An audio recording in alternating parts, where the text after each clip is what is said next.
Hello guys, back with me to vacate PG. అమ్మయ్యా, ఒక suit case అయిపోయింది ప్రస్తుతానికి. ఈ డింగ్ చిక్ బ్యాగ్లో ఏమని దాచనేమో అని చూస్తే చెత్త మాత్రమే దాచాలని అర్థమైంది. నెక్స్ట్ ఐటమ్ డేట్ అయిపోయిన పేపర్ స్ప్రే. పని చేస్తూ లేదని అంతే ఉంచేసా. ఇంకొన్ని తీద్దాం బయటికి. వచ్చింది నా ఫేవరెట్ జాకెట్ వచ్చింది. మా తమ్ముడు ఇచ్చిన Rakhi gift and I love it so much. ఇప్పుడు ఇవన్నీ డఫిల్ బ్యాగ్ లో పడేయాలి. ఇది ఫోల్డబుల్ కాబట్టి గ్రౌండ్ ఫ్లోర్ ని జీన్స్ ప్యాంట్ తో కడితేనే స్ట్రాంగ్ గా ఉండిద్దాం. జీన్స్ ప్యాంట్లు పెట్టేసా, తర్వాత మొత్తం తోసా. డన్ మహేంద్ర బాహుబలి. ఈ బ్యాగ్ లో ఇప్పుడు మొత్తం సర్దేయాలి. ఇది మా అక్క 3 months బ్యాగ్ తమ్మన చార్జర్. ఈసారి పక్కా తీసుకెళ్తా. ఇది నేను వచ్చే ముందు మమ్మీ ఇచ్చిన పొడుం డబ్బా. అయిపోయిందా అంటే అయిపోయిందని చెప్పా, కానీ ఏమైపోయిందో చెప్పలేదుగా.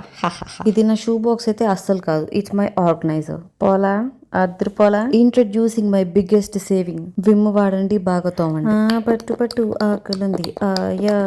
థ్యాంక్స్ అండి శ్రావ్య గారు, మీరు 2 rupees పంపించిన. బ్యాగ్ కూడా అయిపోయింది. ధీరనన్న. నేను పౌడర్ డబ్బాలు కొన్ని వేస్ట్ చేస్తున్నానని మా మమ్మీ నాకు స్టీల్ డబ్బాల పౌడర్ పోసి. మీ ఇంట్లో కూడా అంతే వాడతారు కదా, నిజం చెప్పండి. అబ్బా సాయిరం, మొత్తం అయిపోయింది. ఓకే ఫ్రెండ్స్, సుఖీ భవ.